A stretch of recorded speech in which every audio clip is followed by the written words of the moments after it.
everyone, and welcome to our second episode of Space Buns. I'm Amanda. And I'm Jessie. And today we're going to be diving into our favorite engineer, Rose Tico. Jessie, I'm going to let you start.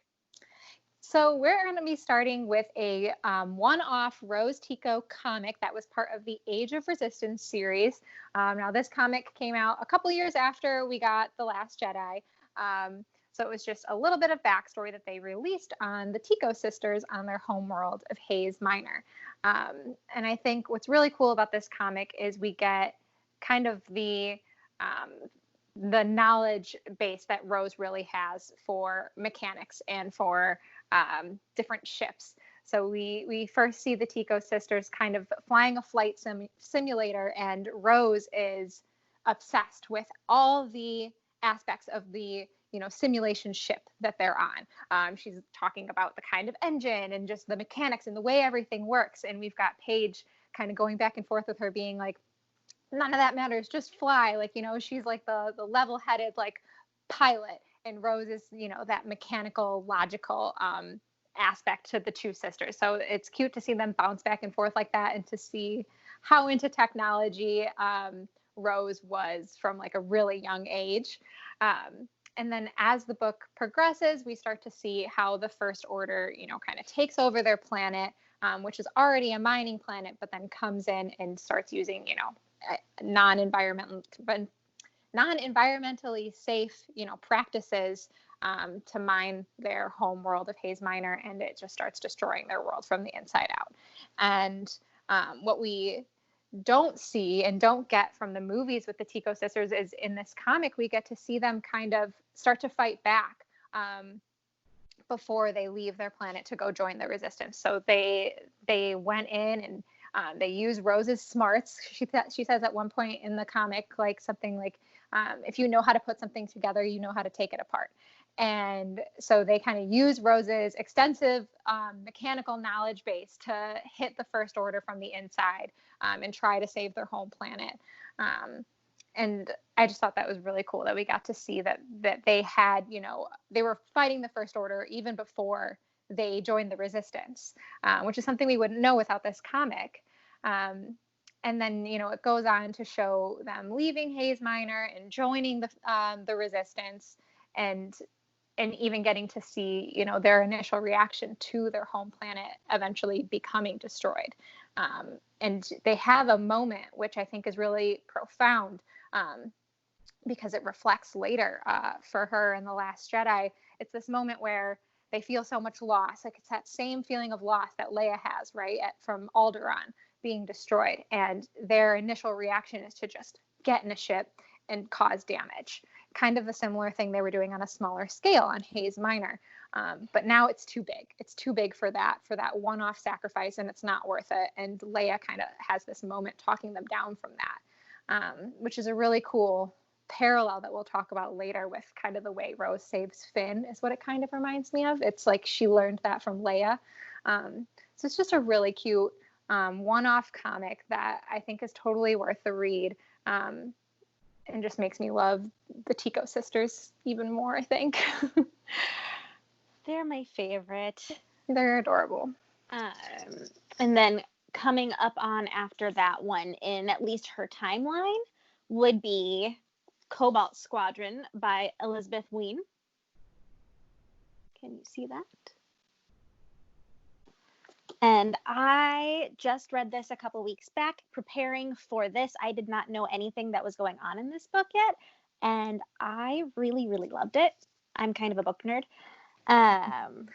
This gave me so much more on Rose and Paige and their relationship, because we really only got to see the end of that relationship in The Last Jedi, and it kind of shows a lot of Rose's growth as a person, becoming independent of her sister Paige, because they kind of had a codependent relationship. And there's moments in the book where she just alters things for her comfort reasonably so that she can stay with Paige.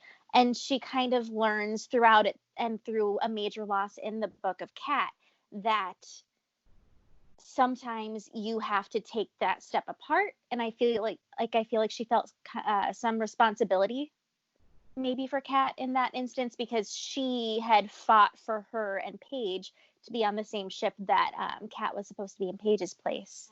And then the ship that Kat defaulted to ended up blowing up.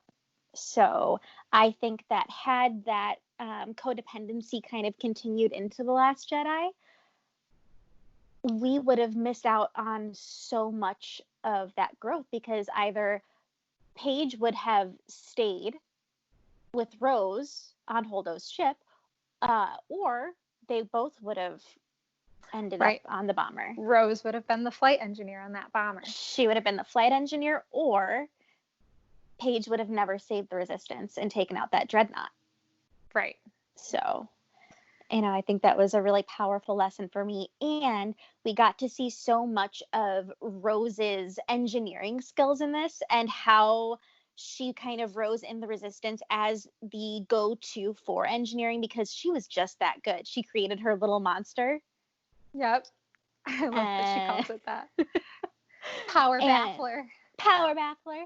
Yes, her little monster. And it literally was like a cloaking device, but it only hid them from scanners. So it allowed them to complete a mission and to really help another planet out that was reminding them in turn of their own planet, Haze Minor. And through that story, yeah. That one, I feel like Cobalt Squadron is huge for Rose just learning to fight as an individual. Like, it almost is like she feels like she's not strong on her own. Like, Paige is her strength, and she finds her own strength in technology and engineering through that book, getting her to where we see her. She learns to own her strengths. Yes, she does. Instead of just relying on Paige's. Yep. And even, in leading into The Last Jedi, like, we see her in what would, seem a moment of weakness, of, mourning the death of her sister, and she's crying and she's just distraught by that severe loss.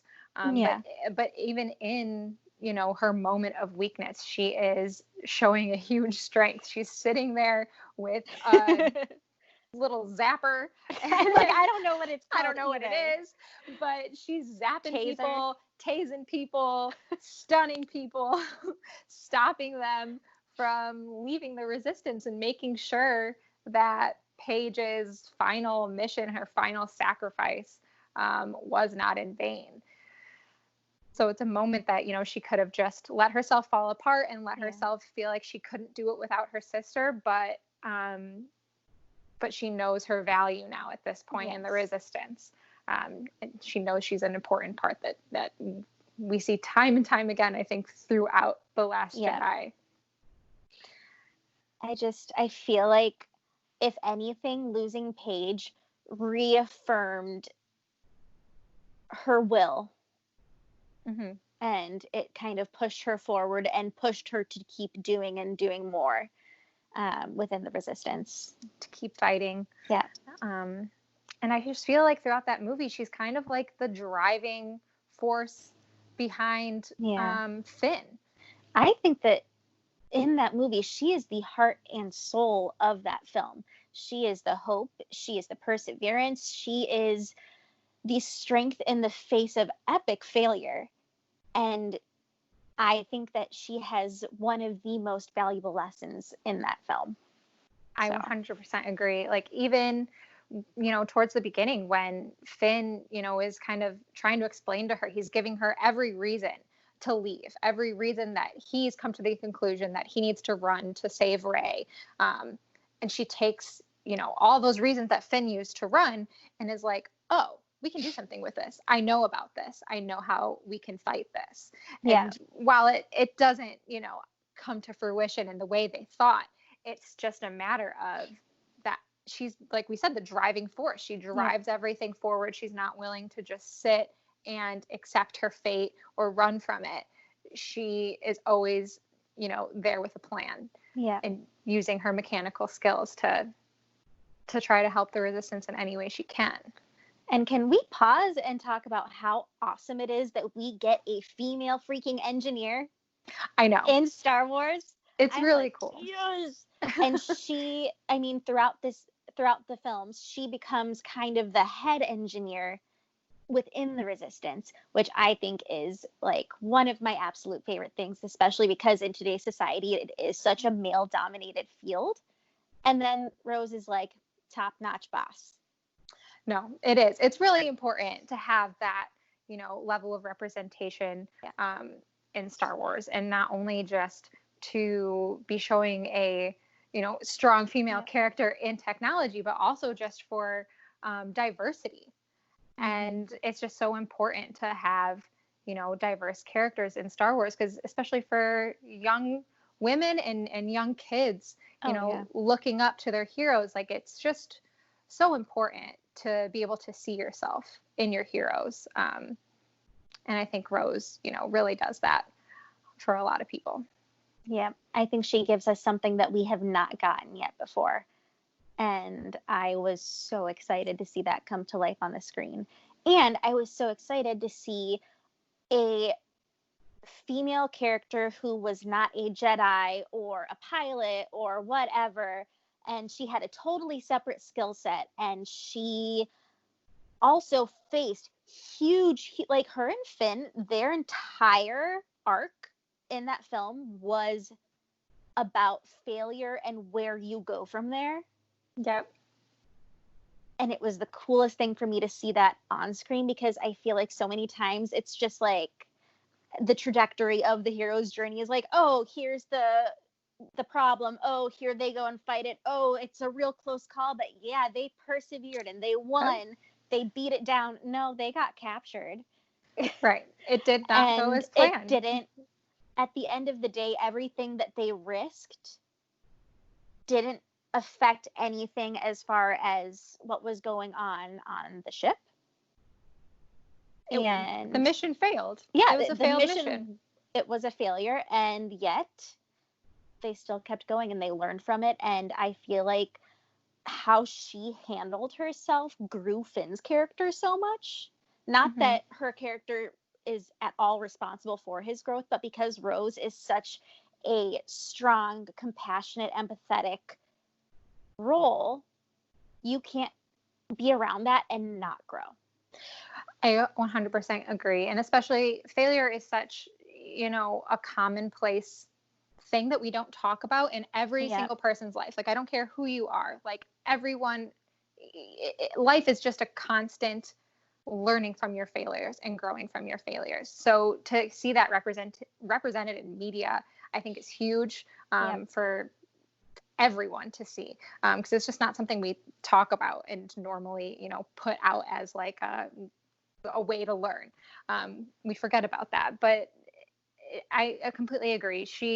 Her role kind of is inspiration, like she's just inspiring. She's a character for not only us to look up to, but for the characters around her in the film to look up to. And Finn does that time and time again through The Last Jedi, like especially on Canto Bight, which is just a huge moment of world building almost for Star Wars. I mean, we've gotten Star Wars is, a vast galaxy that is like crazy, but this I feel like is, a representation that we really haven't gotten to delve too much into, with seeing exactly how it's benefiting, the average person in the galaxy, like the rich people in the galaxy, how the war is benefiting them, and looking at them all and being like, don't just see like a bunch of pretty dresses and pretty parties and everybody having fun and dancing and gambling. Like Rose makes past Finn, that filter.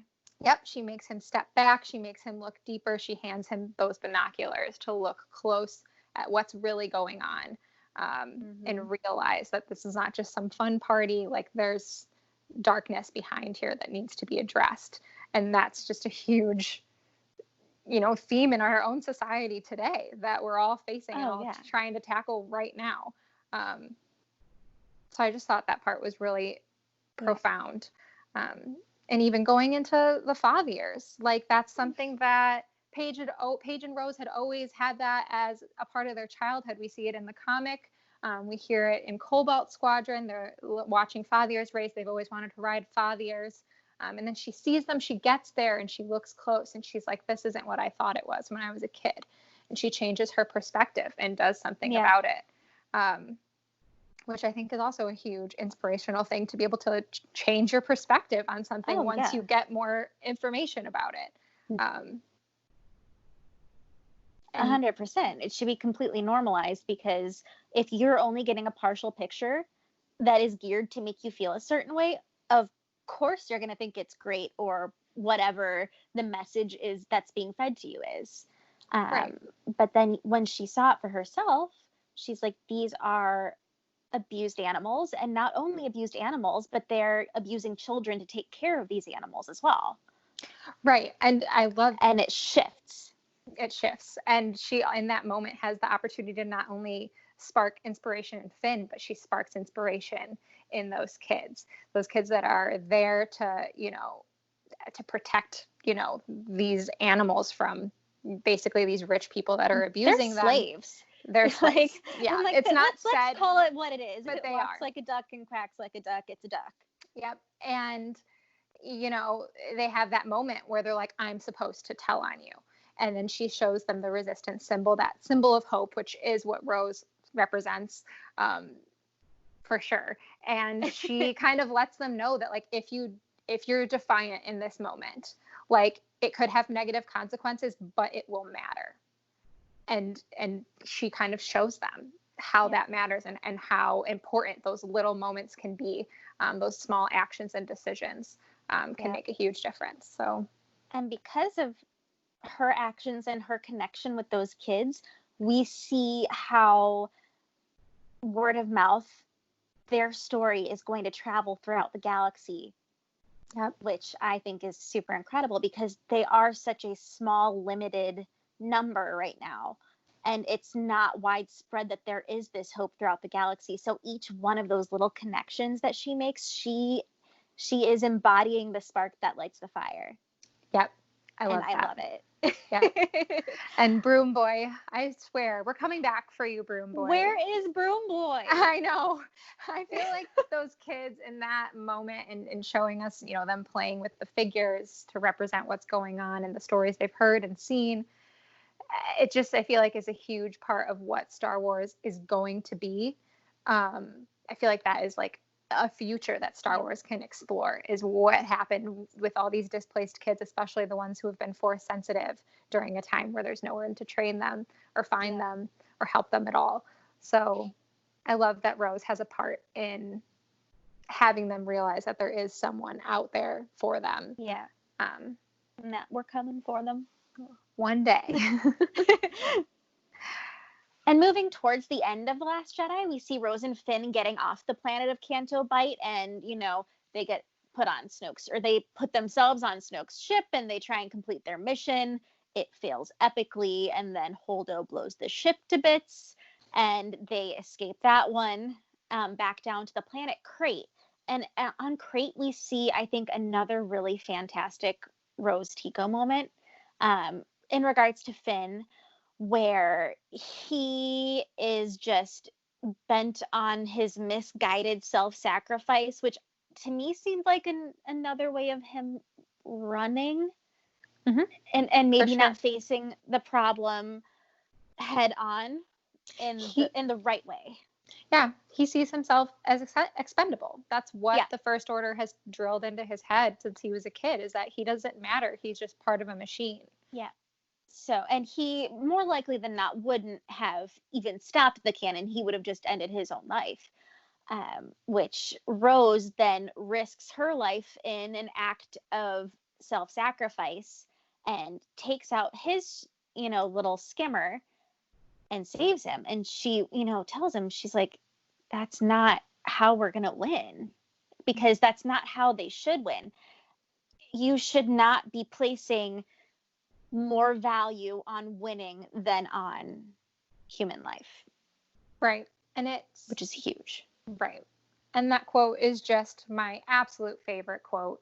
Maybe my favorite quote of all time, for Star Wars is, that's not how we're going to win, not by fighting what we hate, but saving what we love. And I just feel like that is such an inspirational quote in today's world. We could apply Mm-hmm. it to so many aspects of the world today. And it's just such a huge theme in Star Wars is Yeah. hate. Hate leads to the dark side. Don't give in to hate. And it's always going to lead you down a dark path. So, Mm-hmm. you know, focusing on what you love. You can't fight hate with hate, but you can fight hate with love. Love for Yeah. those that you're fighting for, and love for a cause that matters to you. So I just think that, you know, quote says so much about Rose and about how special and inspirational she is, Yeah. and what an inspiration she can be to us all. She was so incredible in that film because she, like Leia, like Padme, she was losing everything. She lost her planet, she lost her sister, her parents, every single person that she has known outside of the Resistance, or until the Resistance, I should say. And it doesn't make her worse, it makes her better. It makes her more compassionate. It makes her fight harder for the people that she loves. Yeah. And that is such strength of character to me. Like, I love it. She's incredible. And then moving into The Rise of Skywalker, we see Rose moving up the ladder. She is now a leader in the Resistance, and she is side by side with Leia, coming up with the plans to help them overthrow the First Order. Right. And we learned that Rose is actually specifically asked by Leia to stay behind, to stay with her, and to stay with, you know, other characters that have stayed behind from what we call the hero mission, the Rey mission. We've got Maz Kanata stayed behind. We've got Temin stayed behind. Agent Connix stayed behind. So it's not. Sometimes I think people see it as like a discount to her character that she had to stay behind, but I've not heard anyone say that about, you know, Maz or Temin or Leia or anyone else. Yeah. So I just think that's silly because she was tasked, you know, she's the mechanical engineer. She's the one that knows the most about these ships. We've got a huge fleet of an ancient fleet of old technology that Rose is being tasked with to learn as much as she can and help them learn how to take that fleet down. And everybody has a place in the Resistance, and not everybody can run in with a lightsaber and an X-Wing to save the day. And I think, you know, without Rose, there's no way they could have come up with the plan, that final plan at the end. And I like that we are finally seeing some characters in Star Wars where they can be a main character and they cannot be swinging a lightsaber. They cannot be, you know, a trigger happy flyboy or, you know, like that doesn't need to be a part of who you are for you to have value in the hero's journey. Yep. So, you know, I know that I wish that we had gotten to see more of her. I really do, because I love everything with Rose in it, but I understand why she stayed behind, because she would not have been of as much value to the end result if she jumped in an X-Wing that she was not meant to pilot and got blown up, or just even was on the Falcon. Like, she has so much more value running the show. Right. That's what she's good at. She's good at engineering, and she's the one that figured out how to navigate them and get them to Exegol with Rey's help, and that's her strong suit. She's the one that's learning how to take these ships apart. Right. Yep. And we even get to see, you know, she does join the final fight at the end. She is on those destroyers on the front lines with a heavy blaster, just right there with everyone else, because in that moment, that was all hands on deck. It didn't matter, you know, what part you were playing, you were on the front lines now, because this is the final fight. So I love that we got to see Rose as part of that, like, final ground fight. I thought was really cool for her. And I think that we got to see some final growth aspects of Rose's character and her story, because she inherently has a hard time letting go. And there's a moment when Finn tells her, and it almost parallels, but with entirely different intentions behind it. When Finn went to go take out the cannon, he is going to stay on that ship and blow it up. And he's telling her to take everyone and go get off the ship. This is my mission. And you see her hesitance, but she knows that this is it. This is the end of the line. And if someone doesn't do it, everything's for nothing. And she respects his agency and she lets him go. And for me, that was a really huge moment, I thought. Yeah, definitely. It's another, callback even to Cobalt Squadron, to wanting to just always be saving everyone, to always be connected to your best friend or your sister. And I feel like Finn kind of like filled that void a little bit for her. And then she had to let go of him too. So now we can't talk about Rose Tico without talking about Kelly Marie Tran, who played Rose Tico and voiced Rose Tico on the Cobalt Squadron audiobook. I freaking love her. She is like so sweet and bubbly and just seems like one of those really genuinely good, wonderful humans. And, after The Last Jedi, she unfortunately received a lot of unkind and I think very unfair criticisms on her character. And then, it chased her off social media. And going forward to Star Wars Celebration, she had a lot of like really great little content leading up to that, and she was super cute. And then she came to Star Wars Celebration. She was on a couple of panels. She was incredible. And her reception at Star Wars Celebration, I have never been so proud to be a Star Wars fan, because the Star Wars community really, really brought it. They brought the love. They gave her a standing ovation. They showed her how we really feel about her and her character, I think. And it was a lot more accurate than the couple of loud negative people, because that's not what it's about. That's not what, for me, Star Wars is about. It's about the positivity, and especially within the community, the love that we can give. So. Right. I feel like sometimes the, negative voices can just end up being the loudest when it comes to the internet. That's just an unfortunate truth of the internet. But I totally agree. Some of those moments at Celebration, standing there and seeing everyone just go so hard to show Kelly how much we love and appreciate her, especially in the wake of all of that online negativity, and show her that like the fans that are here at Celebration, like the heart and soul of Star Wars fans we are here for it. You. Yeah, we're here for you. We support you. And I want to see more Kelly. I don't know if that's something we'll ever get in Star Wars again, but she's just such a sweetheart.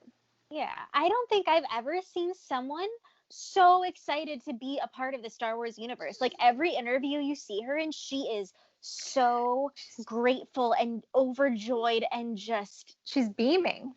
So happy to be a part of the Star Wars universe. It's not just like a meh, whatever, it's a job thing for her. She truly loved that she was there. Yeah, and I don't blame her whatsoever for leaving the internet, because there's a certain point where it's the internet is supposed to be fun and informative, and there's a certain point with if it's not, then you just have to leave. And I think that's really a bummer that she had to do that. But if that's what she needs for her own personal mental health, I mean, you can't blame the girl. No.